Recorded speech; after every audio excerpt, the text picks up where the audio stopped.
Hello student, आज अपन बात करने वाले हैं रिंग काउंटर के बारे में। रिंग काउंटर किस तरीके से डिजाइन किया जाता है, बेसिकली उसको फ्लिप फ्लॉप के टर्म में किस तरीके से अपन उसको डिजाइन करते हैं और वो किस तरीके से इस सिंक्रोनाइज काउंटर से अलग है और उसको रिंग काउंटर ही क्यों बोला जाता है बेसिकली। तो उसको अपन डिजाइन को समझते हैं और उसके बारे में थोड़ा बातचीत करेंगे कि इससे होने वाले फायदे नुकसान किस तरीके से रहते हैं। तो सबसे पहले अपन डेफिनेशन लिखते हैं रिंग काउंटर की। सिंपल सी चीज है, बहुत ही आसान है। Synchronise types of synchronise counter के अंदर आता है रिंग काउंटर। ये चीज बहुत ही ज़्यादा जरूरी है। कई बार आपको पेपर के अंदर कंफ्यूज कर दिया जा सकता है कि रिंग काउंटर एक सिंक्रोनाइज काउंटर है या एसिंक्रोनाइज काउंटर। एक नंबर का क्वेश्चन कभी कभी ऐसा पूछ लिया जाता है, लेकिन घबराना नहीं है। सिंक्रोनाइज काउंटर के अंदर आता है रिंग काउंटर, सिंक्रोनाइज काउंटर। ठीक है, तो अब सिंक्रोनाइज काउंटर की अगर बात हुई है,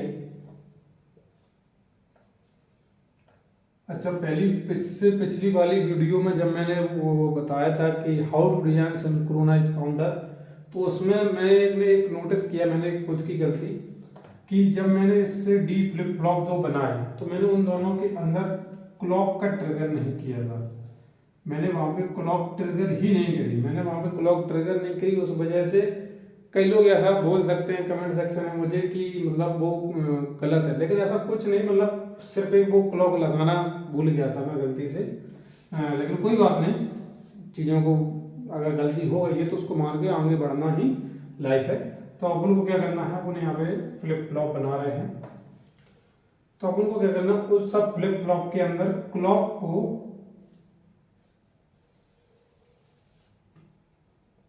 को ट्रिगर करना है एट अ सेम टाइम। एक ही बार में सभी फ्लिप फ्लॉप को ट्रिगर करना है, और ये अपनी सिंक्रोनाइज काउंटर की बेसिक सी कंडीशन है, अपन को मालूम होनी भी चाहिए। और इसको अपन आपस में कनेक्टेड करते हैं। ये उसका बेसिक स्ट्रक्चर हो गया। किसी भी अपन काउंटर का अगर बेसिक स्ट्रक्चर बना रहे हैं तो अपन बेसिक स्ट्रक्चर हो गया। लेकिन रिंग काउंटर में ऐसा क्या अलग है? सबसे पहले अपन उनको D3 Q3 Q3 का कॉम्प्लीमेंट, D2 Q2 का कॉम्प्लीमेंट, D1 Q1 का कॉम्प्लीमेंट, D0 Q0 का कॉम्प्लीमेंट। सिंपल। तो रिंग काउंटर के अंदर क्या होता है कि ये जो Q0 है वो आपका वापस से D3 का इनपुट बन जाता है। ये जो Q0 है ये आपका वापस से D3 का इनपुट बन जाता है। तो इसीलिए ये जो फॉर्म है इसका वो रिंग का फॉर्म बन जाता है। रिंग का फॉर्म बनने का इसलिए इसको रिंग काउंटर बोला गया है। तो अगर इसको डिजाइन करें कि इसकी जो नेक्स्ट स्टेज की जो आउटपुट होगी, नेक्स्ट स्टेज की जो आउटपुट है वो किस तरीके से निकलेगी, तो बेसिकली वो कुछ इस तरीके से निकलेगी। जैसे कि अपन Q3 की नेक्स्ट प्लस अगली स्टेज के बारे में अपन जानना चाहते हैं, तो इसकी नेक्स्ट स्टेज के बारे में जानने के लिए अपन को D3 को इनपुट की तरह लेना पड़ेगा।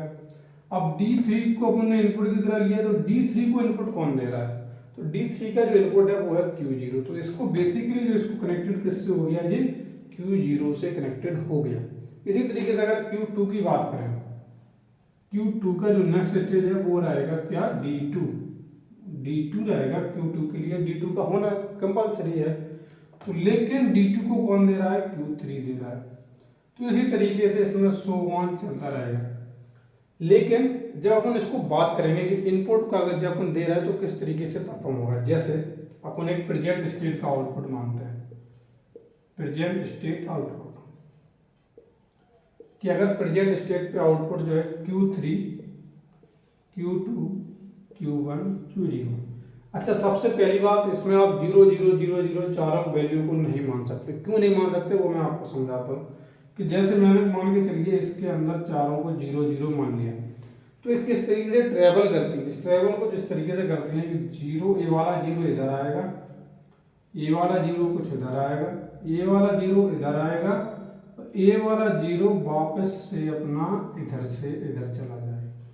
क्या बनाएगा, रिंग बनाएगा। क्या बनाएगा, पूरी रिंग बनाएगा, तभी ये रिंग काउंटर की तरह बिहेव करेगा। तो इसीलिए अपन उसको 0 0 कंसीडर नहीं कर सकते सभी वैल्यू को, क्योंकि अपन फिर मालूम ही नहीं करवाएंगे कितने उसने टर्न लिए, क्योंकि जितने भी वो रिंग लेता जाएगा वैल्यू तो सेम रहेगी ना। अभी भी वैल्यू सेम है, उसने एक रिंग लिया, वो 4 ले ले, 6 ले ले, 8 ले ले, कितने भी रिंग ले ले वैल्यू तो सेम रहेगी। तो इसीलिए उसके अंदर कोई भी अपन डिफरेंस नहीं निकाल सकते। तो इसकी एक कंडीशन आप समझ सकते हैं कि इसमें किसी भी एक आउटपुट का होना 1 होना जरूरी है, किसी भी एक आउटपुट का 1 होना जरूरी है। जैसे भी मैंने लिया 1 0 0 0 1 0 0 0, अब होगा क्या कि ए वाला आउटपुट इधर जाएगा, यानी कि 1 इधर आएगा, ए वाला आउटपुट इधर जाएगा, इसकी वैल्यू 1, इसकी वैल्यू 0 इधर, और ये रिंग काउंटर को फॉलो करते हुए इसकी वैल्यू इधर 0। इसके बाद नेक्स्ट स्टेज में क्या होगा, इसकी वैल्यू इधर 0 होनी चाहिए थी। अब नेक्स्ट स्टेज में क्या होगा, ए वाला 1, ए वाला 0 इधर जाएगा, ए वाला 1 इधर जाएगा, ए वाला 0 इधर जाएगा, और ए वाला जो 0 वो एक बार फिर से अपने आप को फॉलो करते हुए 0 इधर लाएगा।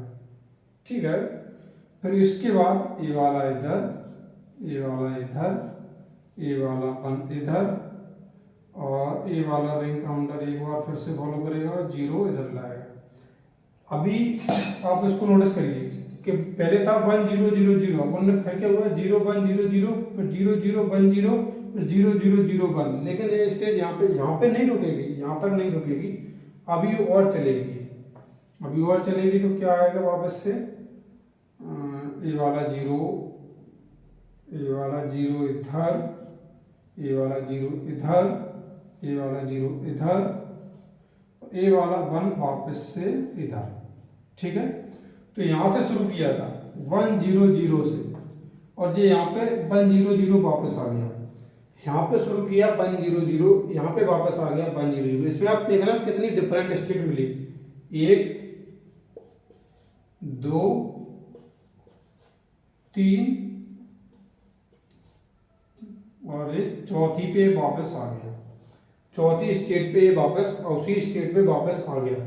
काउंटर की क्या कंडीशन है, काउंटर की कंडीशन ही यही है कि वो इनिशियल कंडीशन से वापस से इनिशियल कंडीशन में आने में कितनी डिफरेंट स्टेट लेता है। तो इस यहाँ पे क्या होगा कि जब रिंग काउंटर को अपन ने फॉलो किया तो 1 0 0 0 को लिया अपन ने, तो वापस से वो 1 0 0 आने में उसने 4 डिफरेंट स्टेट ली। कितनी स्टेट ली, 4 डिफरेंट स्टेट ली।